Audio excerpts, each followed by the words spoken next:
বুধবার থেকে সব সিটিতে চলবে গণপরিবহন। একদিনে সর্বোচ্চ ৬৬ জনের মৃত্যু শনাক্ত সবচেয়ে বেশি। সন্ধ্যার পরেও অযথা ঘোরাঘুরি, হাটবাজারে বেচাকেনা।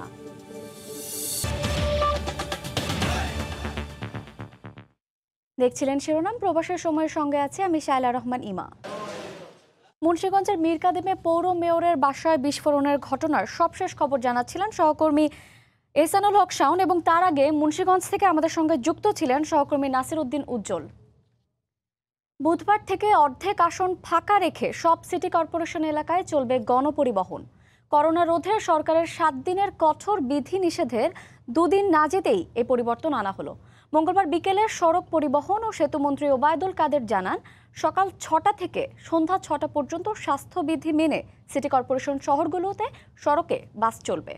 এদিকে স্বাস্থ্যবিধির কোনো তোয়াক্কা না করে দোকানপাট খোলা রাখার দাবিতে সড়কে বিক্ষিপ্ত আন্দোলনে নামেন ব্যবসায়ীদের একাংশ। মহামারী করোনার সংক্রমণ বাড়ছে ঊর্ধ্বগতিতে। প্রতিদিনের সংক্রমণের পরিসংখ্যান নিমেষেই ছাড়িয়ে যাচ্ছে আগের দিনের হিসেব।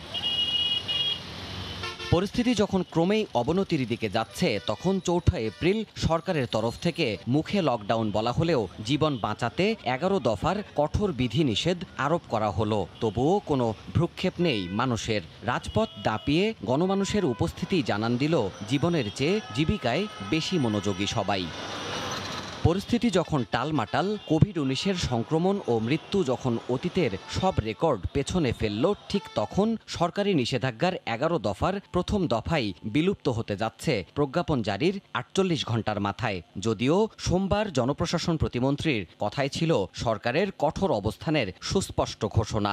মানুষের যে গতিবিধিটাকে আমরা সীমিত করতে চাই, নিয়ন্ত্রণ করতে চাই, কারণ মানুষ যত আপনার বাইরে আসবে, কাছাকাছি সংস্পর্শে আসবে, তত বেড়ে যাবে। পরদিন বিকেলেই সেই ঘোষণা থেকে সরে এলো সরকার। সড়ক পরিবহন ও সেতুমন্ত্রী জানালেন, ঢাকা চট্টগ্রাম সহ সব সিটি কর্পোরেশন এলাকায় অর্ধেক আসনে যাত্রী নিয়ে চলবে গণপরিবহন। জনসাধারণের যাতায়াতের দুর্ভোগের বিষয়টি বিবেচনায় নিয়ে শুধুমাত্র ঢাকা চট্টগ্রাম মহানগর সহ সিটি কর্পোরেশন এলাকাধীন সড়কে সকাল ৬টা থেকে সন্ধ্যা ৬টা পর্যন্ত অর্ধেক আসন খালি রেখে গণপরিবহন চলাচল করতে পারবে। পরবর্তী নির্দেশ না দেয়া পর্যন্ত এই আদেশ বলবৎ থাকবে জানিয়ে ওবায়দুল কাদের বলেন, ট্রিপের শুরু এবং শেষে গাড়ি স্যানিটাইজ করা সহ যাত্রীদের মানতে হবে স্বাস্থ্যবিধি। তবে বন্ধ থাকবে দূরপাল্লার যান চলাচল। কোনোভাবেই সমন্বয়কৃত ভাড়ার অতিরিক্ত ভাড়া আদায় করা যাবে না। দূরপাল্লার গণপরিবহন চলাচল যথারীতি বন্ধ থাকবে। এদিকে আসন্ন পয়লা বৈশাখ ও ঈদের মৌসুমে নিজেদের ব্যবসা টিকিয়ে রাখতে স্বাস্থ্যবিধির তোয়াক্কা না করেই সড়কে বিক্ষিপ্ত আন্দোলনে নেমেছেন ব্যবসায়ীদের একাংশ। নিউ মার্কেট এলাকায় সংক্রমণ আতঙ্ক তুচ্ছ করে ব্যবসায়ীরা বিপণী বেতান খুলে দেওয়ার দাবিতে ক্ষোভ জানিয়েছে মঙ্গলবারও। দেবাশিস রায়, সময় সংবাদ, ঢাকা। এদিকে জরিমানা অভিযানেও বন্ধ হচ্ছে না অযথা ঘোরাঘুরি। মাস্ক ছাড়া অবাধে চলাচল করার অজুহাতের শেষ নেই। সরকারের কঠোর বিধিনিষেধের তোয়াক্কা না করেই খাবার ও ওষুধের দোকান ছাড়াও খোলা রয়েছে অন্যান্য দোকানপাটও। রেস্তোরাঁয় বসে খাবার নিষিদ্ধ করা হলেও মানা হচ্ছে না সেই নির্দেশনা। এ চিত্র দেখে কে বলবে দেশে সন্ধ্যা ৬টার পর ঘর থেকে বের হওয়া পুরোপুরি নিষেধ কিংবা বন্ধ থাকার কথা সব ধরনের যান চলাচল। রাত ৮:৩০টার সময় যাত্রাবাড়ি মোড়ের বাজারে চলছে জমজমাট কেনাবেচা। নেই স্বাস্থ্যবিধির কোনো বালাই কিংবা লকডাউন পালন করার বিন্দুমাত্র চেষ্টাও নেই, আইন শৃঙ্খলা বাহিনীর কোনো তৎপরতাও। ক্রেতা ও বিক্রেতারা বলছেন কেউ মানে না, তাই তারাও মানছেন না। বাইরে বের হয়েছি আমার নিত্য প্রয়োজনীয় যেটা দরকার এটা নেওয়ার জন্য, এটা বাইরে হওয়া লাগবেই। আমার বাসা থেকে নিয়ে পৌঁছে দিবে না। টুল যদি সরকার যদি সবকিছু মানাইতে পারে তাহলে আমিও মানবো। কেউ মানে না, আর আমি এখন মেনে কি করবো? পেট তো মানে না, বোঝেন নাই, বাসায় বয়ে থাকতে মন চায় না। বন্ধ রাখার নিয়ম আজকে দেশের থেকে আইসি তো জানি না, আজকে শুনলাম। এখন জানি এটা বলছে, কি করবো? আমার তো পেট তো বাঁচাইতে হইব। ৬টার পর তো গাড়ি ঘোড়া বন্ধ, এখন তো 8:30। পাই তো শুনলাম আমি, না জানি। পুলিশ ধরে নাই? পুলিশ তো ধরে নাই। পুলিশ আছে কোথাও? আছে, খুব পাতলা, পুলিশের ডিউটি তো করে না ঠিক মতো। সন্ধ্যার পর পুরান ঢাকার অলিগলি কিংবা শাখা সড়কগুলোর চিত্রও ছিল একই রকম। মানুষ আর যানবাহনে গিজ গিজ করছিল প্রতিটি সড়ক। এর আগে বিকেলের দিকেও নাজিরা বাজার, বংশাল, তাঁতিবাজার, নবাবপুর সহ এলাকার বিভিন্ন দোকানপাটও খোলা ছিল। কেউ কেউ আবার হোটেল খোলা রেখে ভোক্তাদের বসিয়ে খাইয়েছেনও। বন্ধ করে দিতে আমি মাত্র সবই তো বন্ধ, আপনাদের খোলা কেন? আর সবই তো খোলা, আপনার তো বন্ধ করে দিয়েছিলাম। বন্ধ করতে নামাজে গেছিলাম, বন্ধ করা। লকডাউন আসলে তো বন্ধই, আসলে কি করবো ভাই, যে অবস্থা পরিস্থিতি, মানে খেয়ে তো বাঁচতে হবে। কেউ আবার ক্যামেরার উপস্থিতি টের পেয়ে তড়িঘড়ি করে শাটার বন্ধ করে দেয়। ভাই দোকানটা খোলা রাখছেন কেন? মোবাইলের দোকান 6টা পর্যন্ত খোলা রাখা যাবো। এখানে শ্রমিক হলো 3 জন, আর ওইখানে একটা গার্মেন্টস শ্রমিক হলো 3000। তাহলে ওইখানে কি আপনার করোনার কোনো প্রকোপ বাড়ে না? শুধু কি করোনা পুরান ঢাকায় ছোটখাটো দোকানেই হয়? সরকারের নির্দেশনা উপেক্ষা করে জনসাধারণের এই বিশাল উপস্থিতি দেখে বোঝার উপায় নেই গত 24 ঘন্টায় এ যাবৎকালে বাংলাদেশে করোনায় সর্বোচ্চ শনাক্ত ও মৃতের সংখ্যা ছিল। তাই সংশ্লিষ্টরা বলছেন, সাধারণ মানুষ ও আইনশৃঙ্খলা বাহিনী যদি আরও বেশি সচেতন ও তৎপর না হয়, তাহলে এবার হয়তো করোনায় বাংলাদেশকে আরও অনেক বেশি মাসুল গুনতে হতে পারে। মাহমুদ রাকিব, সময় সংবাদ, ঢাকা। দেশে করোনায় একদিনে মৃত্যু ও শনাক্তের নতুন রেকর্ড হয়েছে। স্বাস্থ্য অধিদপ্তরের তথ্য মতে 24 ঘন্টায় মারা গেছেন 66 জন আর শনাক্ত হয়েছেন 7213 জন। পরিস্থিতি এমন নাজুক দেখে খোদ স্বাস্থ্যমন্ত্রীর অকপট স্বীকারোক্তি, এমন দশা আর সামাল দেওয়া যাচ্ছে না। তবে বল প্রয়োগ নয়, সরকার চায় মানুষ নিজেই সচেতন হোক। ছবি বলছে কতটা সংকটে মানুষ। প্রতিদিন রেকর্ড ভাঙছে করোনা আক্রান্ত মৃতের সংখ্যা। সবশেষ 24 ঘন্টায় মারা গেছে 66 জন আর 34,311টি নমুনা পরীক্ষায় শনাক্ত 7,213 জন। শনাক্তের হার 21.02%। করোনার এমন ভয়াবহ থাবা মোকাবেলায় আইসিইউ তো নেই, মিলছে না সাধারণ বেডও। বাঁচার আকুতি নিয়ে হাসপাতালের দুয়ারে দুয়ারে ঘুরছেন রোগী ও স্বজনরা। প্রতিদিন 4 থেকে 5,000 করে মানুষ আক্রান্ত হলে আগামীতে কি হবে তা জানেন না খোদ স্বাস্থ্যমন্ত্রীও। পুরো শহরকেও যদি আমরা হাসপাতালে কনভার্ট করি তাহলে সম্ভব হবে না, রুগী রাখা সম্ভব হবে না। আমাদেরকে সংক্রমণ কমাতে হবে যাতে রুগী না বাড়ে। পৃথিবীর কেউ পারে নাই, উন্নত দেশও পারে নাই।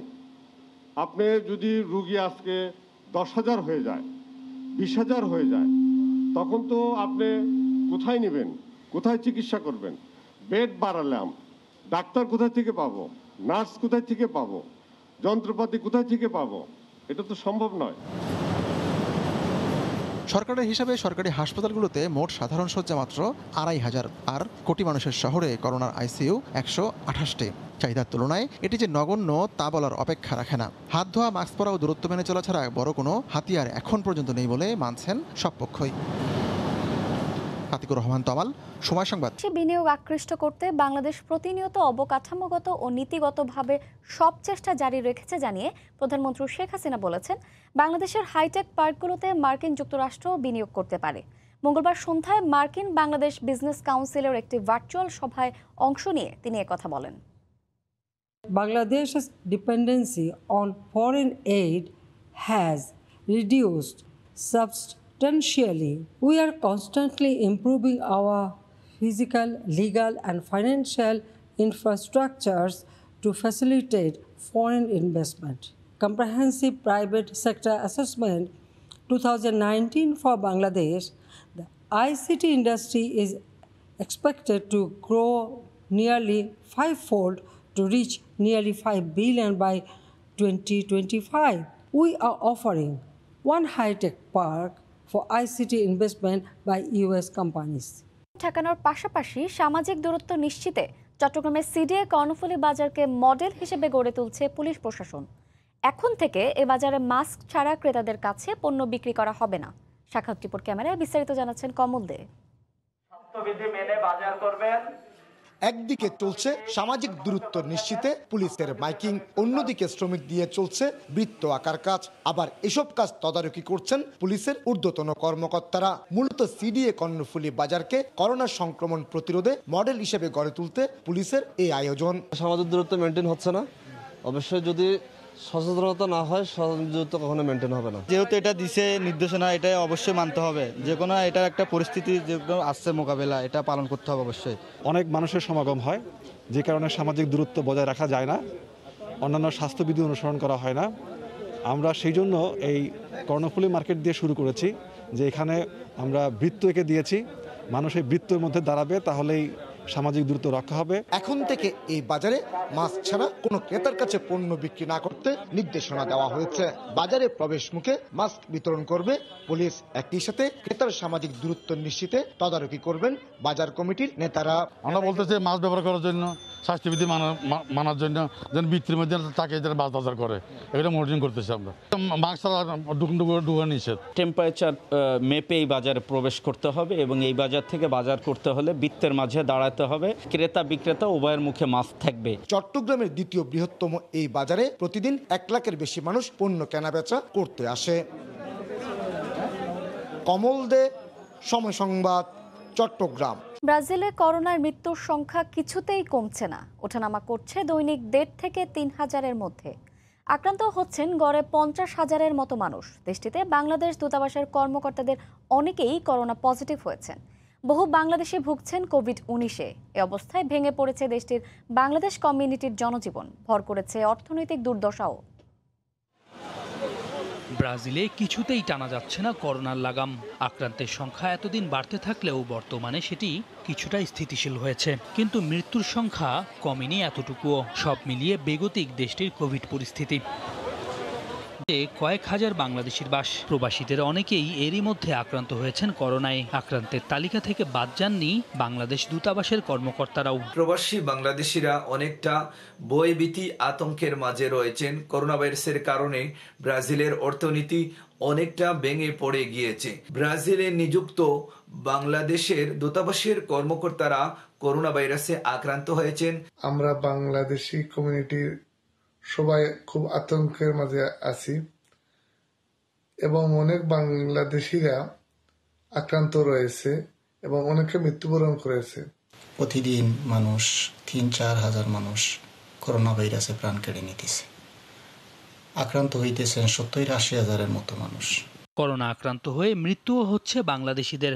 সবচেয়ে বড় সমস্যা হয়ে দাঁড়িয়েছে ভ্যাকসিন কার্যক্রম চললেও প্রবাসীদের নাগালের বাইরে তা, আর তাতেই বাঙালি কমিউনিটির মধ্যে আক্রান্তের হার বেশি। এছাড়া ব্রাজিলিয়ানদের বেপরোয়া জীবনযাপনও প্রভাব ফেলছে প্রবাসীদের মধ্যে।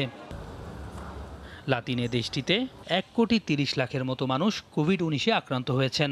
মারা গেছেন 3,32,000-এর মতো। সৈয়দ ইফতেখার, সময় সংবাদ।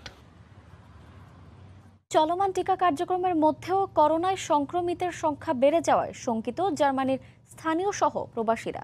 ইতিমধ্যে সেখানকার হাসপাতালগুলোর নিবিড় পর্যবেক্ষণ শয্যাগুলোতেও রোগীর সংখ্যা আগের তুলনায় বেড়েছে আরও 4 গুণ। জার্মানি থেকে বিস্তারিত জানাচ্ছেন সহকর্মী বিটু বড়ুয়া। বিশ্বের অন্যান্য দেশের মতো জার্মানিতেও টিকা প্রদান কার্যক্রম অব্যাহত রয়েছে। এখন পর্যন্ত সব মিলিয়ে 1,44,00,000 মানুষকে টিকা প্রদান কার্যক্রমের আওতায় আনা হয়েছে। তার মধ্য থেকে 1,44,000 মানুষকে প্রথম ডোজ আর 43,36,000 মানুষ পেয়েছেন করোনার দ্বিতীয় ডোজ। তবে এই করোনা টিকা প্রদান কার্যক্রমের মধ্যেও আক্রান্তের সংখ্যা দিনের পর দিন বেড়েই চলেছে। গত 24 ঘন্টার ব্যবধানে রবার্ট কখ ইনস্টিটিউট জানিয়েছে আক্রান্তের সংখ্যা 10,500-এরও বেশি। তার মধ্যে মাত্র 50 জন মৃত্যুবরণ করলেও এ নিয়ে সর্বমোট আক্রান্তের সংখ্যা 29 লাখ ছাড়িয়ে গেছে, আর মৃত্যুবরণ করেছে 77,000-এরও বেশি মানুষ। জার্মানির বিভিন্ন অঙ্গরাজ্যে করোনা সংক্রমণ বেড়ে চলছে। আইসিইউতে রোগীদের সংখ্যা বেড়ে যাচ্ছে। স্থানীয় জার্মানিদের পাশাপাশি প্রবাসীরা ওখানে হাসপাতালে আছেন। আসলে জানি না কি হয়, আমরা শঙ্কিত। লকডাউনের এই সময়েও কোনোভাবেই বুঝতে পারছি না কিভাবে কোথা থেকে এই করোনা ছড়াচ্ছে।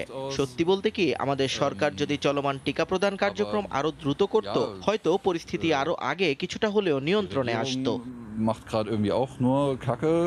এদিকে জার্মানি জুড়ে ব্রাজিল, ব্রিটেন এবং দক্ষিণ আফ্রিকার করোনার সংক্রমণ বেড়ে যাওয়ায় হাসপাতালগুলোর নিবিড় পর্যবেক্ষণ শয্যাগুলোতে অপ্রতুলতা দেখা দিয়েছে। জার্মান সংক্রমণ বিশেষজ্ঞরা বলছেন এই মুহূর্তে করোনা কোনোভাবেই ঠেকানো না গেলে এই পরিস্থিতি আরও ভয়াবহ আকার ধারণ করতে পারে। জার্মানির বার্লিন থেকে বিটু বড়ুয়া, সময় সংবাদ। পর্তুগাল সহ ইউরোপের কিছু দেশে করোনা পরিস্থিতির কিছুটা উন্নতি ঘটলেও ফ্রান্স সহ আরও কয়েকটি দেশে এখনও পরিস্থিতি অপরিবর্তিত। প্রতিদিনই বাড়ছে সংক্রমণ। করোনার পাশাপাশি ঠান্ডাজনিত রোগে ভুগছে শিশু ও বয়স্করা। সংক্রমণ রোধে আরও বেশি সচেতন হওয়া এবং স্বাস্থ্যবিধি মানা উচিত সবার, এমনটাই মনে করছে প্রবাসী বাংলাদেশিরা। প্যারিস থেকে মোহাম্মদ লুৎফর রহমান বাবুর রিপোর্ট। পর্তুগাল সহ ইউরোপের কয়েকটি দেশে করোনা পরিস্থিতির কিছুটা উন্নতি ঘটলেও ফ্রান্স সহ আরও অনেক দেশেই এখনও করোনা পরিস্থিতি অপরিবর্তিত রয়েছে। প্রতিদিনই বিপুল সংখ্যক মানুষ করোনায় সংক্রমিত হচ্ছেন। তবে এখন শুধু করোনাই নয়, ঠান্ডা আবহাওয়া বিরাজ করায় জ্বর সর্দি সহ বিভিন্ন অসুখে ভুগছেন সাধারণ মানুষজন।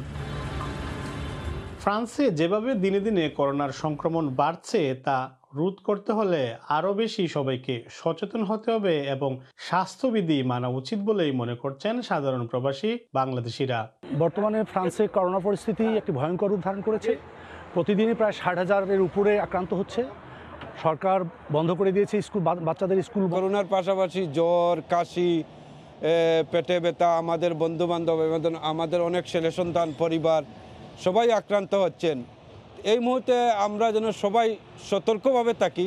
এদিকে দিনের বেলা বাইরে মানুষজন থাকলেও সন্ধ্যা শুরু হতেই রাস্তাঘাট ফাঁকা হতে শুরু করে রাজধানী প্যারিসের।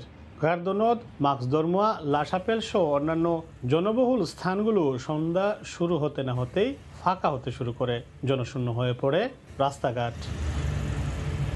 করোনার সংক্রমণ রুখতে আরও বেশি স্বাস্থ্যবিধি মানা উচিত বলে মনে করছেন সংশ্লিষ্টরা। মোহাম্মদ লুৎফুন বাবু, সময় সংবাদ, প্যারিস।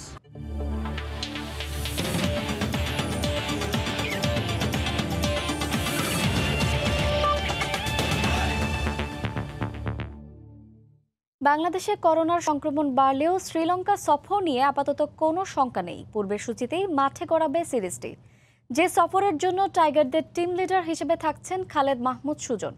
সাকিবের অনুপস্থিতিতে দলের সবাইকে বাড়তি দায়িত্ব নিয়ে খেলার পরামর্শ তার। বললেন, ড্রেসিং রুমের সমস্যা চিহ্নিত করাই হবে তার প্রথম লক্ষ্য।